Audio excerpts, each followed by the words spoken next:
Strange happenings in the Russian wildlife. Hello, X. After a lot of thinking and a couple of drinks, I have finally decided to share some of my experiences. English is not my native language, so forgive me if my grammar isn't perfect. Be me, late 1990s, work in a very rural area of Russia as a sort of ranger/wildlife preservationist. In Russia, we don't have the same regulations and strict protocol as some of you might. We more or less just drive around on ATVs and berate poachers while we ensure the safety of the deer population and shit like that. I worked in a rural area surrounded by forest and harsh wilderness. Only had one colleague, who we'll call Peter. It's short and easy to remember. Peter was your typical backwash crazy Russian dude who brewed his own vodka and smoked like a chimney. He was my best friend for several years, and always had my back no matter what we faced out there in the woods. The job had shit pay, but it came with loads of perks that made it worth it. We had no boss and could basically just go camping, get wasted, and call it an excursion. I will admit that we once or twice hustled some innocent hunters from their money by claiming that they were poaching. We were corrupt as fuck, but we still managed to make some decent arrests, and we put some real poachers behind bars. But sometimes we got calls that required us to do some actual hard work. If people spotted sick animals, it fell upon us to go out there and make sure it didn't spread. If an animal showed aggressive behavior that might endanger the locals, we had to ensure that the animal got put down. We had friends at the local vet who would run blood samples if we suspected rabies or something else. One day, Peter and I got a call from some pretty spooked locals.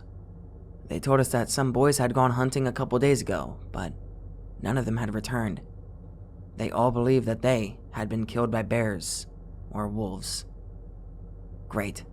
Now we have to venture into the wilderness for some potentially aggressive carnivores. They point us in a general direction and we take off on our ATVs. We drive around the area for about 3 hours when we find an abandoned campsite. It was evident that the camp had been trashed by something, probably a bear. By the looks of it, the boys had left camp in a hurry, not even bringing their rifles. From then on, we went on foot, with our guns drawn just in case. We found the first corpse a few meters away from their camp. He was lying on his stomach, with several deep wounds to his back.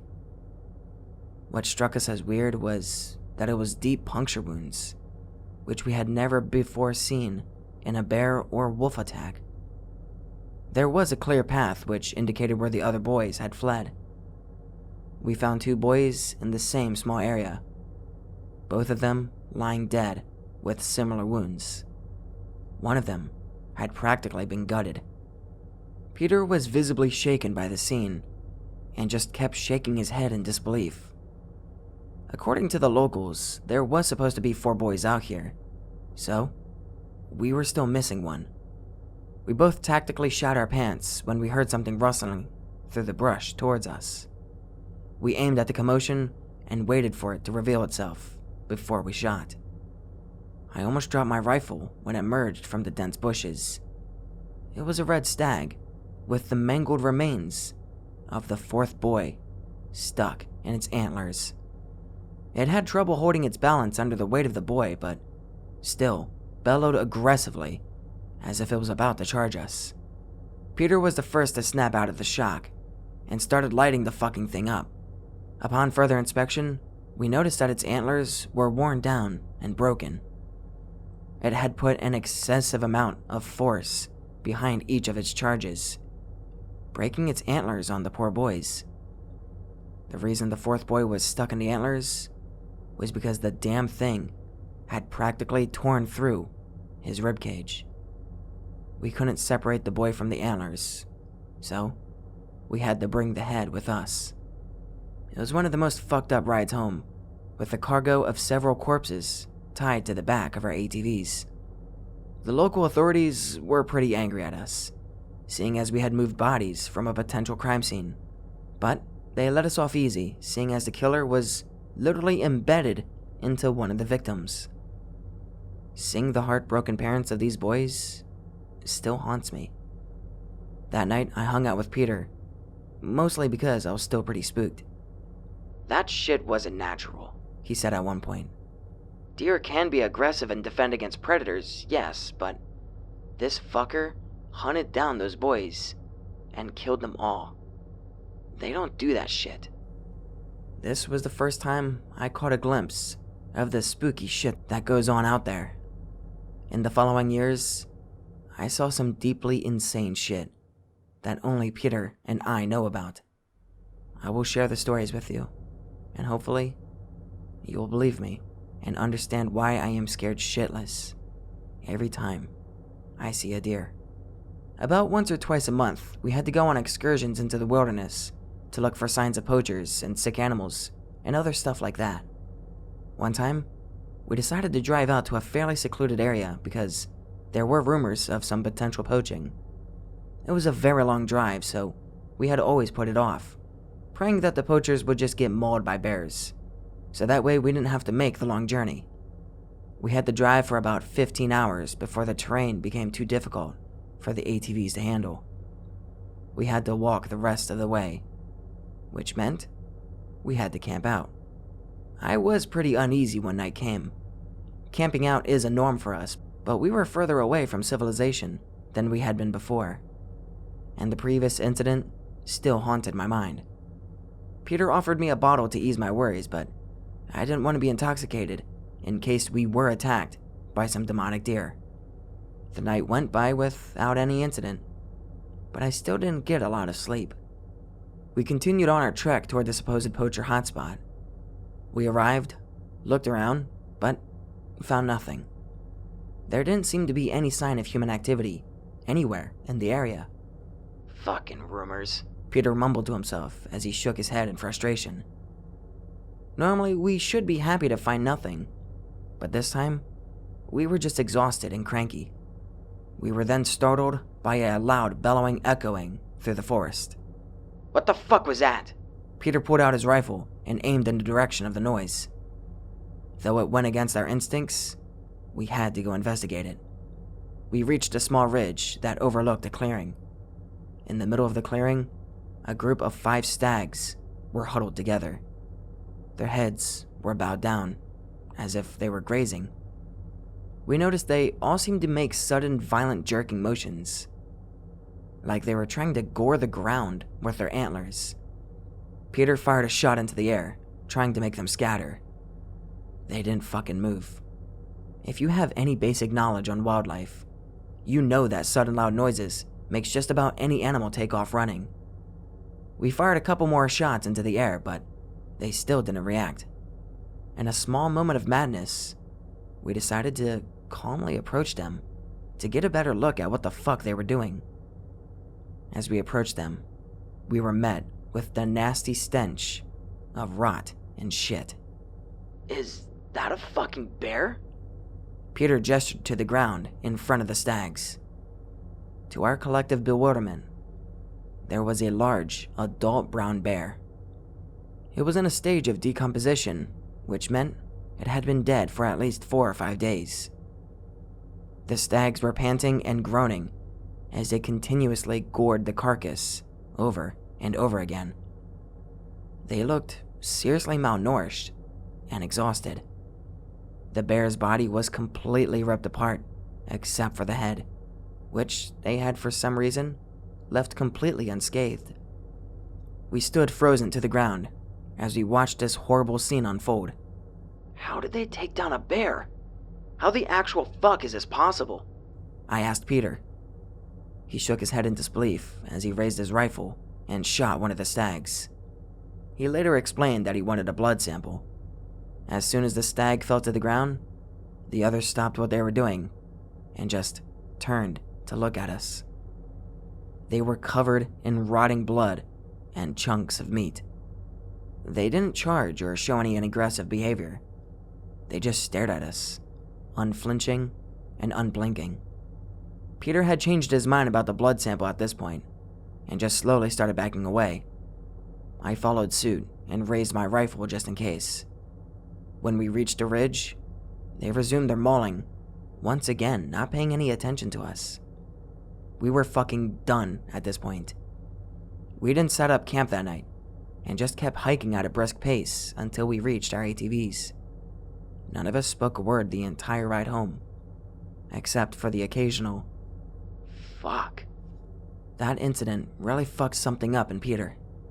It took him a couple of weeks before he went with me into the forest again. He was completely convinced that the stags were being manipulated by a witch or something, which I'm not really sure of.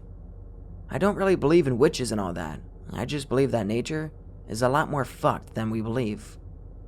We have been away from real raw nature for so long because we chose to live in cities.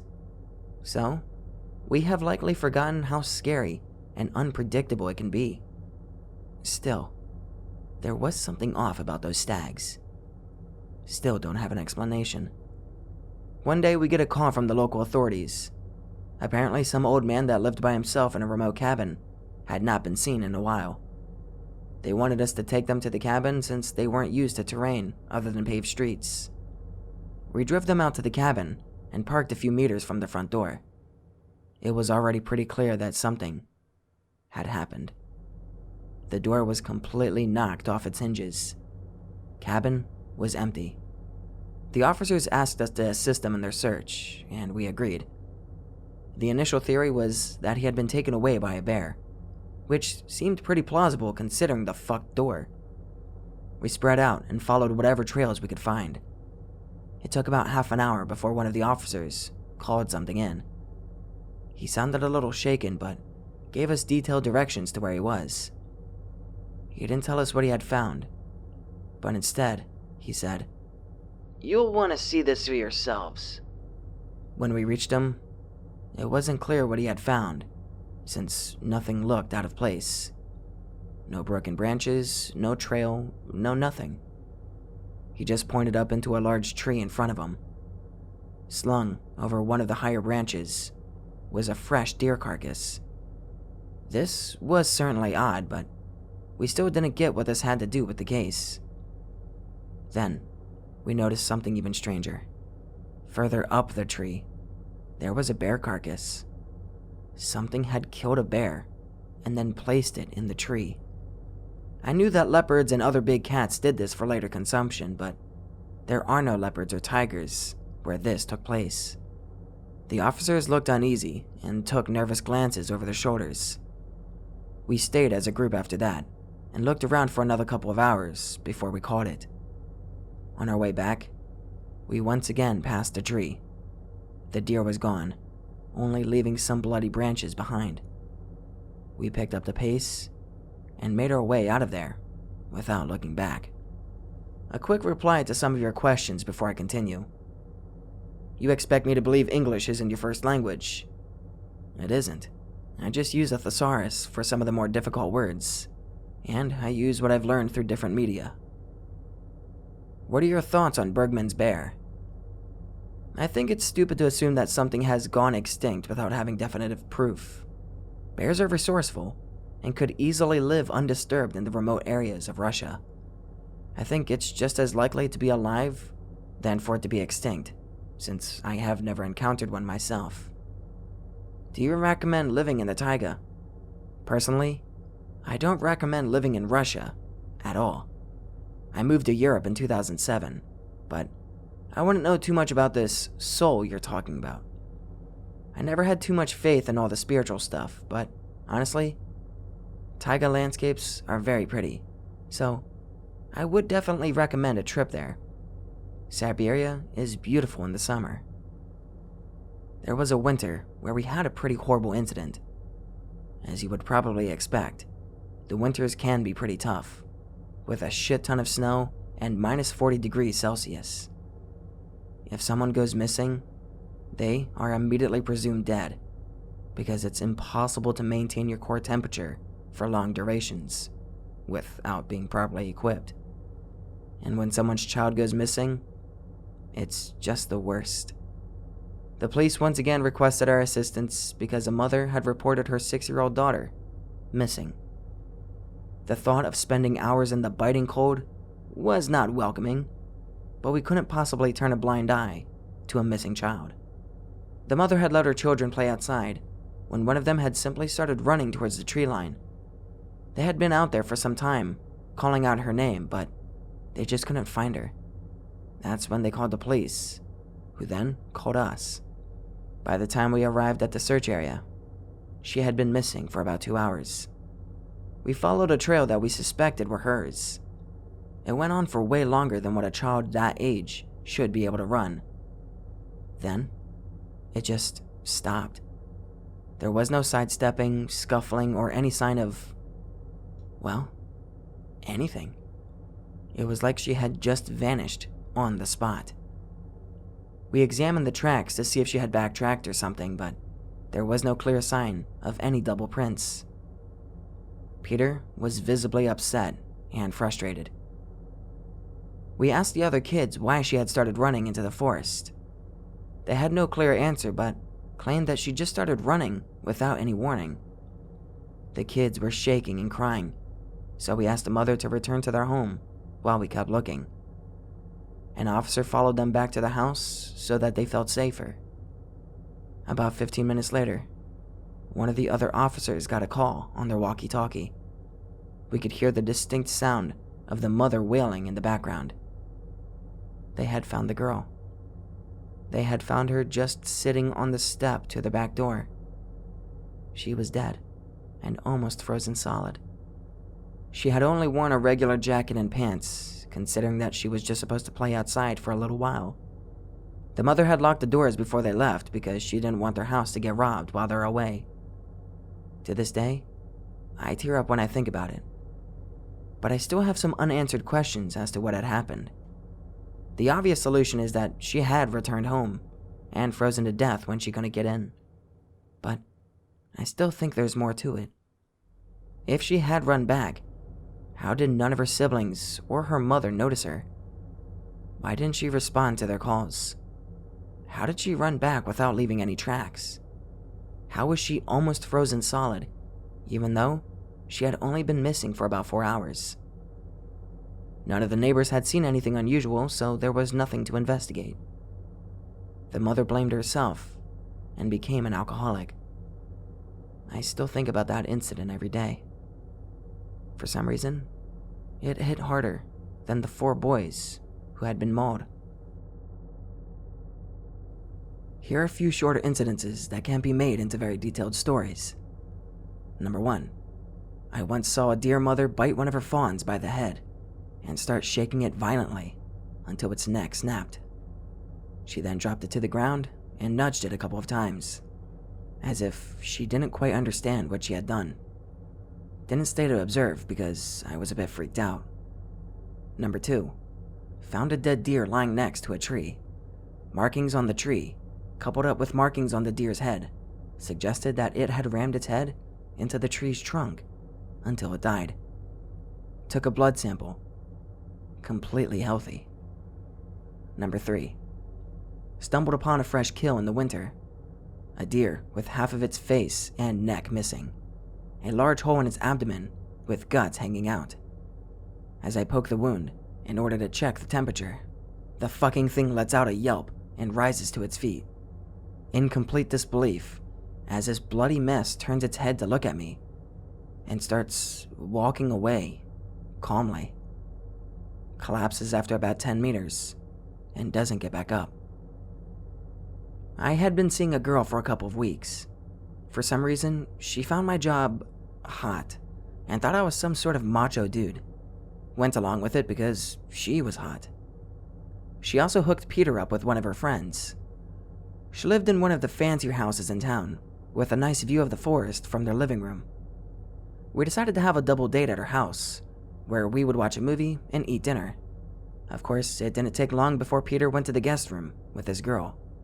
I decided not to waste time either, and started sexy time as well. At this point, I admit I had neglected my duties a bit. Peter and I haven't been to the forest that month, and hadn't responded to any calls regarding sick animals or poachers. We had gotten caught up in our own personal lives. It honestly felt nice to get a break from the work seeing as we weren't exactly ever off duty. We fell asleep on the couch in the living room. At some point during the night, I woke up. It was a beautiful, starry night. Walked up to the glass door leading to the terrace in order to get a better view of the sky. After a few minutes, I spot something in the distance. The faint glow of eyeshine from something staring intensely at me. I froze in place and observed this unknown creature as it slowly started walking towards me. When it got within the light emanating from the house, it revealed itself to be a medium-sized red stag. It just kept walking towards me, never blinking or taking its eyes off of me. It walked directly into the glass, which seemed to puzzle it. It started nudging the glass, which turned into violent pushing. At this point, I started backing away, still in complete disbelief at what was transpiring in front of me. Girlfriend wakes up due to the loud banging on the glass. "What the fuck is going on, Anon?" she asks, still half asleep. Before I can answer her, the stag starts letting out these guttural screams. As it intensifies its ramming, it breaks through the glass. Girlfriend screams, and Peter comes running down the stairs to see what's going on. The stag just calmly walks up to me, like it hasn't just broken through a glass door. Keeps letting out those horrible noises as it just approaches me. I tried backing up, but I stepped in some glass and fell over on my ass. The stag just observed me with unflinching eyes as it kept bellowing. Girlfriend was still screaming. I'm suddenly deafened by the sound of Peter unloading his small sidearm. Hit the stag multiple times, but mainly he missed, leading to a lot of property damage. The stag falls to the floor with a wet thud. To this day, I'm still grateful to Peter for bringing his gun. Girlfriend and I broke up the next day. She said that I was either cursed or unlucky, and either way, she didn't want anything to do with me. I still always sleep with my blinds on. I never went to see another window into the night, especially when I know what might be on the other side of that glass. I may have ignored the forest, but it certainly did not ignore me. I once found myself lost with Peter in a snowstorm. We were basically as fucked as we could ever be, with no shelter or any way to start a fire. Snow was falling so densely that we couldn't see more than a few meters in front of us. Wind was so cold that my lips started bleeding. We drove around for what felt like an eternity, until we came upon an old decrepit hunting cabin. We had difficulty dismounting our ATVs because our clothes were frozen solid. I still remember how Peter was shaking and clacking his teeth. The cabin was completely empty, but had a simple fireplace and some semi-dry wood. As we sat there, slowly warming up by the fire, we had a moment of absolute dread when we realized that we might actually fucking die. We had no idea how long the storm would last, and there wasn't a whole lot of wood for us to burn. Peter then rose to his feet and muttered, "Fuck it. Wait here, Anon." He went outside and returned a few minutes later with an axe. For a brief second, I legitimately wondered if he was going to put me out of my misery. To my relief, he started beating the ever-loving shit out of the floorboards. "Use this as firewood. It should keep the fire going for a while longer." Bless you, Peter, and your demented brain. In the end, we probably burned about half of the cabin's floor, which revealed more and more of the cold dirt underneath. And, of fucking course, there happened to be the remains of a couple of people down there. We were waiting out the storm, stuck in a fucking murder cabin. The remains looked very old, fortunately, just dusty skeletal remains. Seriously debated whether we should leave or stay. Decided to stay because we would have a better chance of survival against a psycho Russian killer than the storm. At one point, I swear, we heard someone approaching the cabin, only to run away into the wilderness. Makes no sense because only a mentally deranged mongoloid would have the balls to wander around out there. Then again, We were in a cabin with corpses under the floorboards. We sat with our rifles ready, just in case. After a long while, the storm started winding down. We emerged from the cabin, dug our ATVs out of the snow, and made our way back to town. Navigating was a lot easier now that we could see where we were going. Immediately went to the police station. They were surprised to see us, since they had already reported us as missing or dead. We told them about the cabin and agreed to show them the way the next day.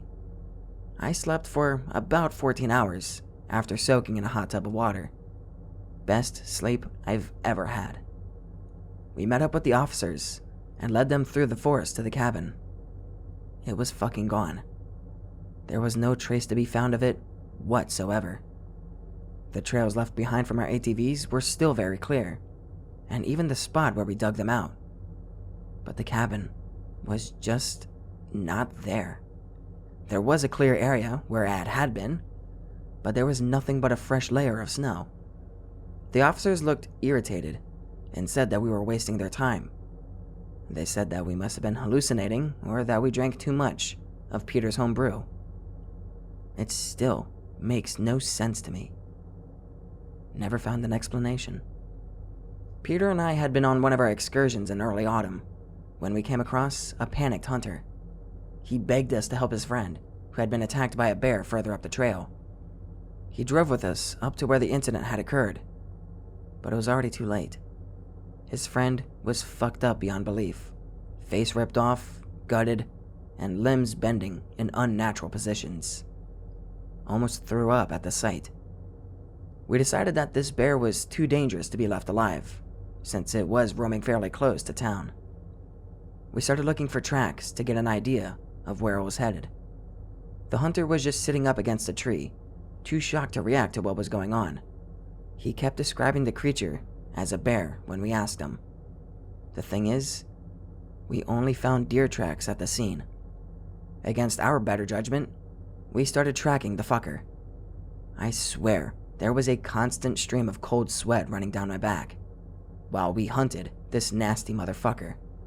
Would honestly rather have been tracking a bear at this point. We reached a clearing at some point where we found a piece of the guy's face hanging up from a thorny bush. We were shitting enough bricks to build a new Berlin Wall at this point, but we trekked on. We finally caught sight of the fucker. It wandered aimlessly around in circles, almost like its internal compass was fucking up. This time, I was the one who shot it. I couldn't let Peter have all the fun. Hit it in the head. Instant death. Chunks of flesh were still hanging from its antlers. We had to collect the individual pieces and put them in a plastic bag, so that we could deliver it to the morgue with the rest of the body. We gagged as we did it. It was so fucking horrible. Ended up driving the shocked hunter back with us, so that he could deliver his testimony. "Why did you tell us it was a bear?" Peter asked him. "You would never have believed me," he answered. "If only you knew." Peter and I were hanging out in his apartment one night, sharing stories and drinking. Sat out on his small balcony and smoked when we got a call from the police station. There had been strange sightings of a large animal, presumably a bear, roaming the area. Some locals were pretty spooked and had reported it to the police. Of course, it fell under our jurisdiction. We decided that we would check it out in the morning. We didn't feel like chasing some large unidentified creature while we were half drunk and the sun had gone down. Sit for a few more minutes, just chatting, when a deafening screech echoed out from beyond the tree line. We were silent for a couple of minutes. "Fuck me, that was loud," Peter said. "Yeah, no shit, jackass." We decided to check it out. Operation Half-Drunk Russians Packing Heat commenced. We wandered around aimlessly, randomly pointing our flashlights and rifles around in the dark. "You've got to be fucking kidding me," Peter shouted out. He had found large cloven footprints. "Don't tell me this is another fucking deer, I swear to God." He sounded both angry and scared shitless. Rustling behind us, we both instantly turn and aim at the sound. Two glowing eyes reflect our flashlights. It lets out a loud fucking squeal and charges at us. We both light it the fuck up while we shit our pants. It's a boar. A fucking boar. But it was so fucking big that we initially thought it was a bear. Pig related is eerily similar to the bastard we shot. At least it wasn't a fucking deer, I said. Peter let out a nervous laugh and shook his head in awe of the fucking beast lying before us. Honestly, didn't know what to do with it. We hadn't brought our ATVs and the thing was way too heavy to carry. Decided to just leave it for the wolves to scavenge. Police actually believed us this time. Some of the hogs out there can grow to enormous sizes. You're lucky it didn't get you. Another thing to worry about. Fucking great. Most people don't know this, but there are loads of unmapped and unexplored cave systems all around Russia. This is also the case for where I lived. It wasn't uncommon for Peter and I to stumble upon a cave or two while we were on our own excursions. Lots of local legends surround the caves, like an underground city of subterranean people, covens of witches, prehistoric animals, and so on. Whatever the case, I've always found cave systems fascinating. It's like entering a new world, where the same rules don't apply. So when the police mounted a rescue team to help a teenager who had gotten trapped in one of our caves, I didn't hesitate to volunteer. At this point, Peter and I were respected and well-liked with the police. They trusted us and included us in some of their work. Peter didn't come along this time because he was too hungover. As the case stood, 2 teenage boys had tried to explore a local cave system that had some very steep drop-offs. One of the boys had lost his footing and tumbled down into the darkness. He was still alive, but had broken his ankle and couldn't get out. Rather than getting stuck himself, his friend had chosen to send for help. We made our way through the cave, making sure to watch our steps. The cave floor was damp and covered with algae, so it wasn't a surprise that the boy had slipped. When we came to the drop-off, we shone our lights down at him. He waved and smiled, knowing he was saved. I started descending the steep rock wall with a rope tied at my waist. When I reached the bottom, I secured the boy to the rope and gave the officers the signal to start pulling him up. He went that way, the boy said to me, and pointed to a narrow passageway at the back of the cave. Excuse me? I asked, wondering if he had hit his head on his way down. My friend. He came back for me, and he told me he found an exit that way. I was confused, but I told him. Your friend is up there, with the others. His face went completely pale on the spot. But he was down here with me. He went that way. An uneasy feeling hit me, which I tried to ignore. Now I was stuck at the bottom of this small chasm until they threw down the rope again. And this kid claims that someone was down here with him, even though his friend had gone straight to the police. I felt very exposed and kept focusing on the narrow passage at the back of the cave. I point my flashlight to the ground and find fucking footprints leading into the passage. Fucking bare feet. Fuck, fuck, fuck, fuck.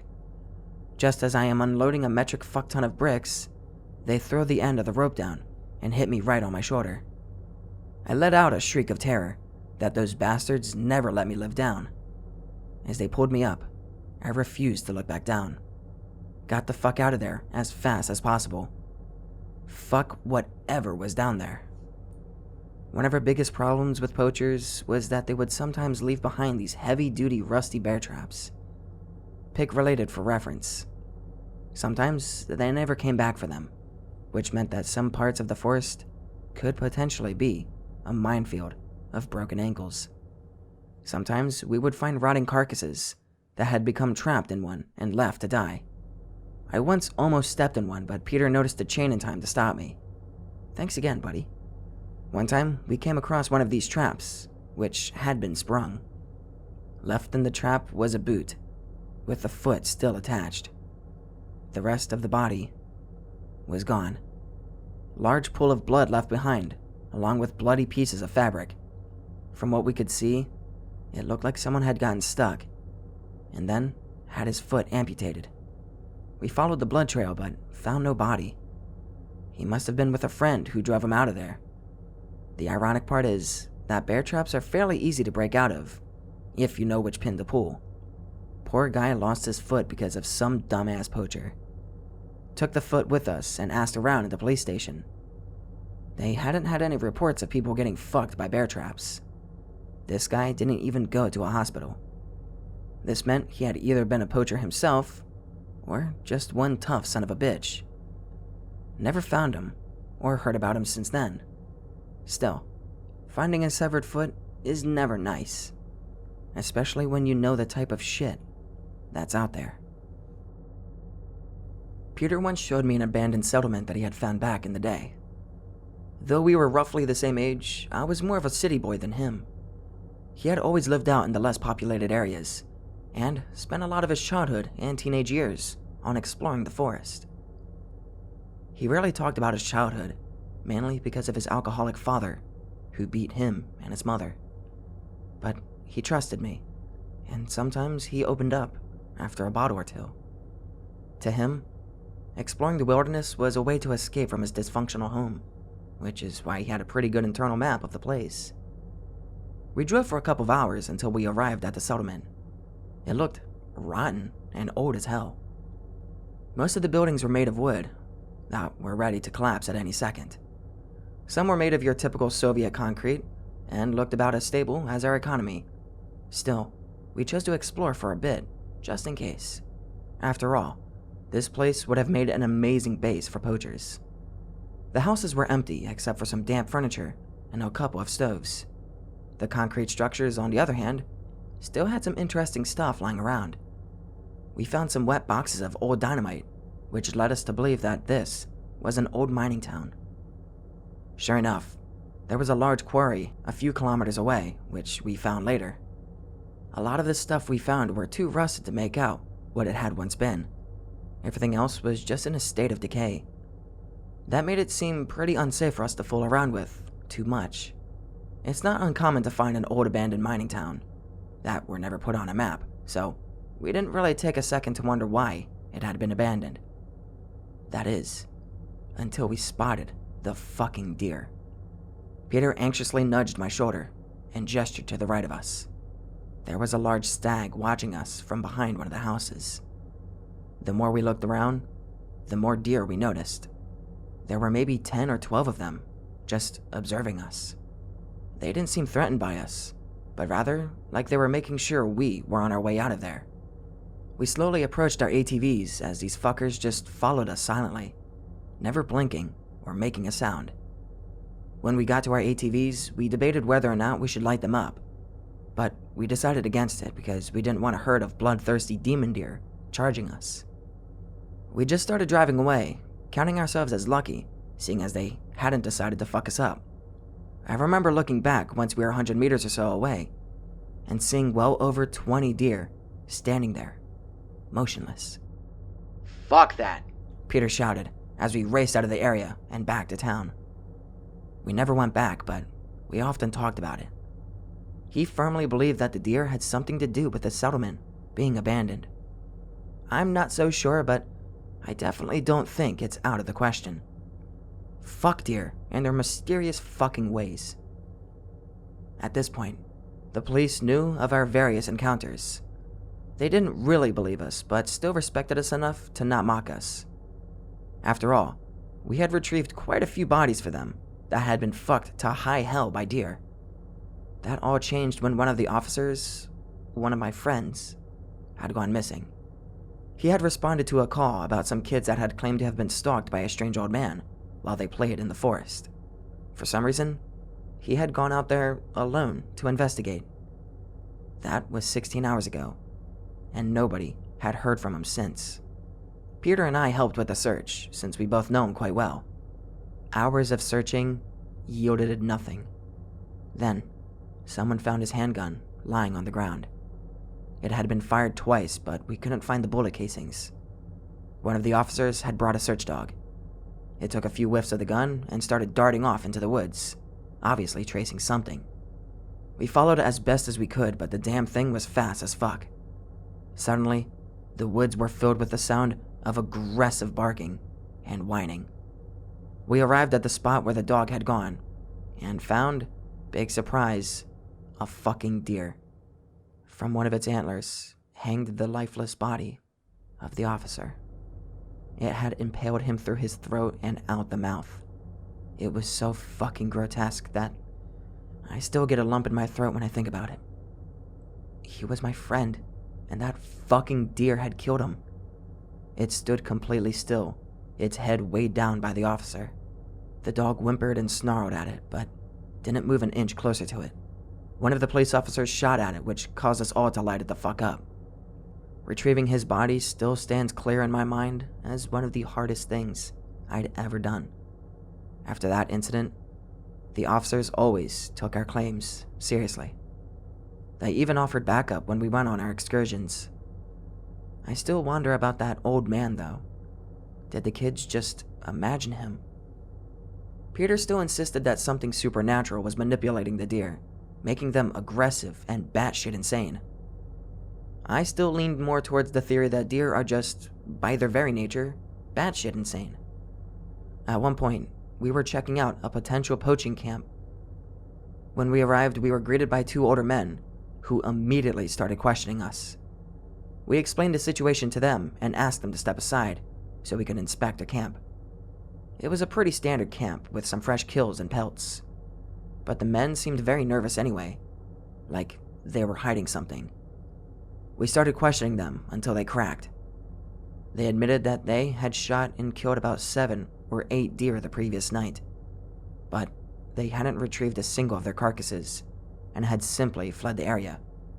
"What kind of hunter kills animals just to let them rot, huh? Why the fuck did you do it?" Peter asked them with a sense of urgency in his voice. They explained that they had been sitting in a deer blind, waiting to take a decent shot at some unlucky deer. They then spotted one that walked straight at them. When they aimed at it, they saw its eyes through their scopes. It was looking directly at them, but still, it just walked calmly towards them. That's when they heard a twig snap and realized their blind was being surrounded. All of them had that same lifeless look in their eyes. None of them made a noise or any sudden movements. When they had completely surrounded the blind, they started pulling some aggressive expressions and began bellowing at the hunters. Their blind was raised about 3 meters off the ground and supported by 4 wooden pillars. The deer started ramming the supports while they kept bellowing. The hunters were scared shitless and just started shooting the deer one by one. They ran back to the camp after that and hadn't been out hunting since. They showed us the way to their blind, and sure enough, there were several deer carcasses lying at the base of it. There were visible markings on the supports that backed up their claim. They then asked us if they were going to get in trouble for what they had done.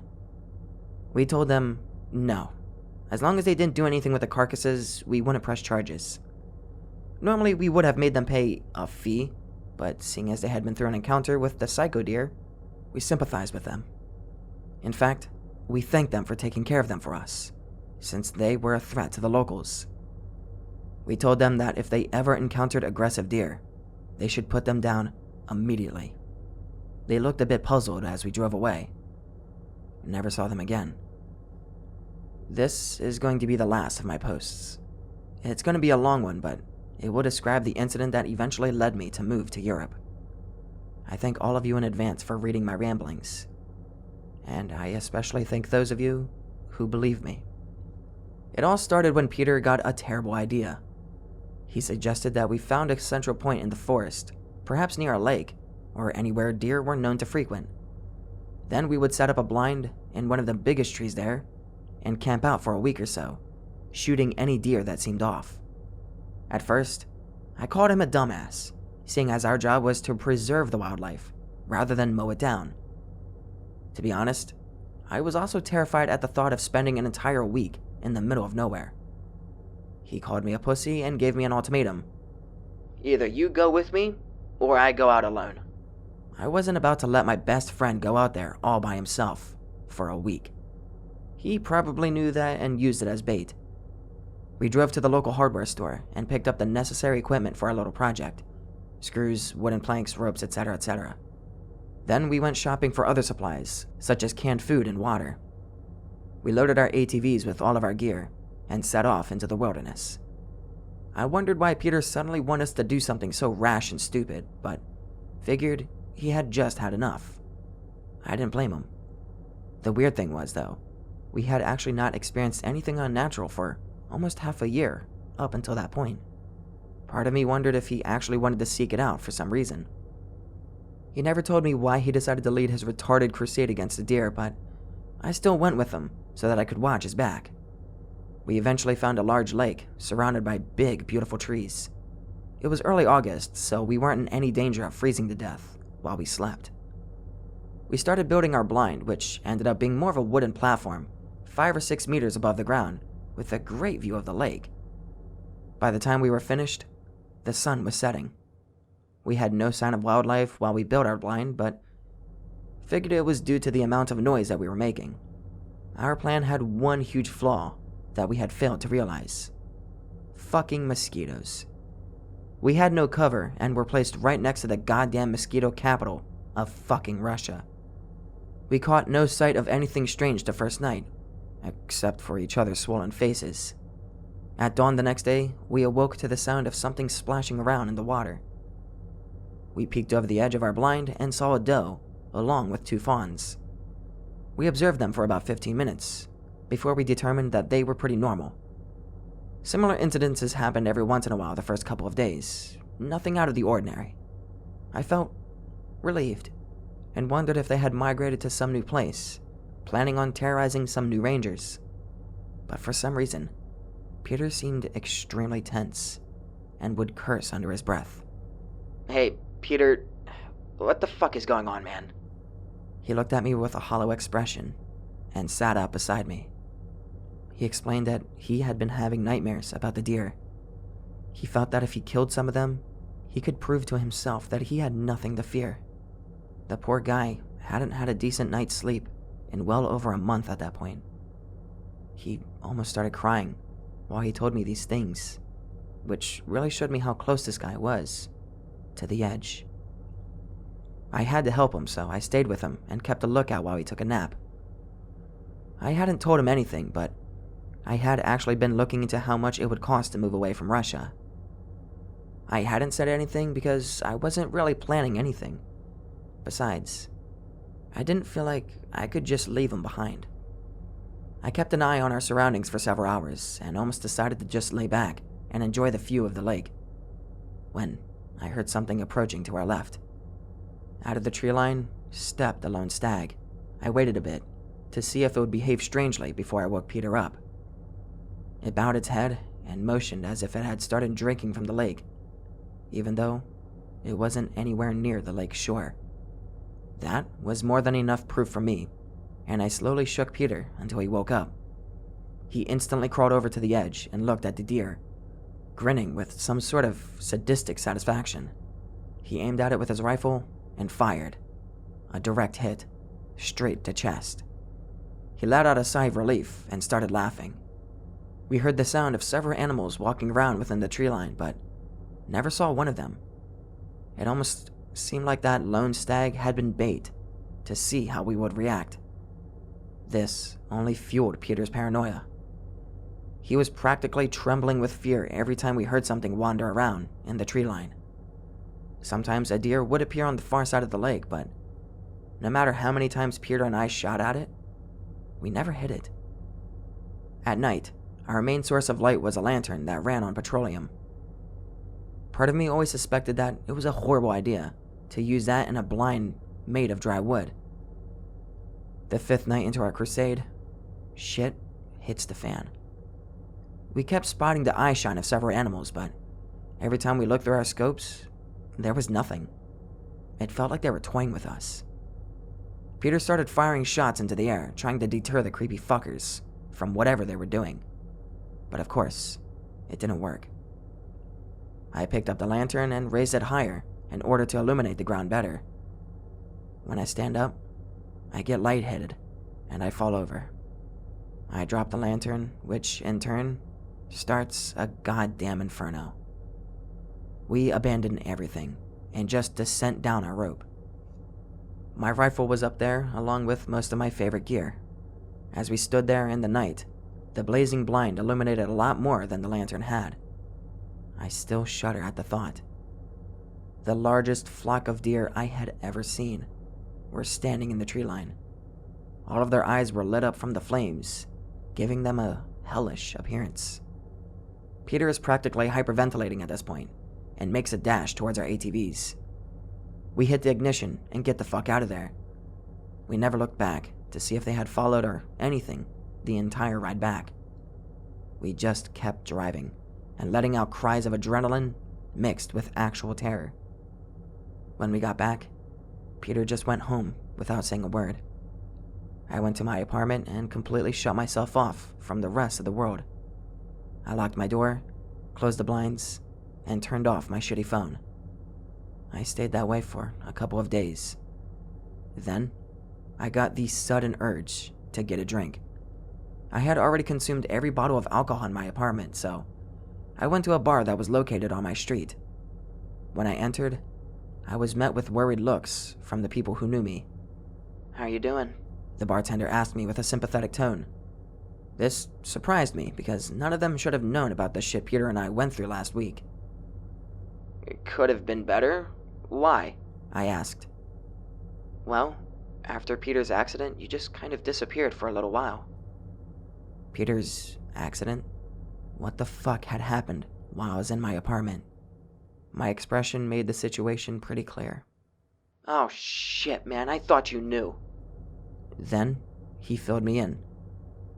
Peter had packed his bags and rented some rundown car with the intention of skipping town. He had taken off in a heavily intoxicated state and had hit a tree at 120 kilometers per hour. The car was totaled and Peter had died on the spot. After a few minutes of silence, I remember standing up and just walking out of there. I walked around aimlessly for hours, trying to make sense of what had happened. Eventually, I found myself back at my apartment complex. I noticed a piece of paper hanging out from my mailbox. I began tearing up when I read it. "My dear friend, I have decided to leave this place. I can no longer bear the shadow that looms over us, and I hope you will come visit me someday.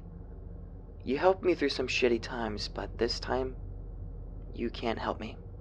If you decide to come over, you can find me at XXX. Not exactly written like this, but you get the general idea. I cried for so long that it seemed like an eternity. Still tear up as I'm typing this. After about a month or so, I decided to move out of Russia and get a fresh start. I know I can never escape my past, or the nightmares that keep resurfacing, but I can put great distance between then and now. I still miss that crazy bastard every day, and will never forget what an amazing friend he was. I now live safely in the heart of a big city, far away from any forest. I sometimes go on drives through some of the more scenic woods, but it still feels so fake. European forests don't have the same raw feeling as the Russian forests.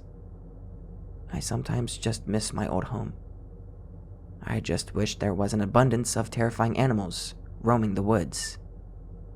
I haven't experienced anything unnatural since I moved, and I have finally learned to sleep properly at night. I regularly speak to a psychiatrist about some of my experiences, and I feel more in control of my fears now. And, well, that's my story. Believe it if you will. Either way, it is very real to me. And next time you get the chance, please raise a glass to Peter. Honor his memory and the man he was. Thanks to all of you for reading. I am going to take some time to mentally recover from retelling that last one. It still hits hard. Have a good day, and stay the fuck away from deer.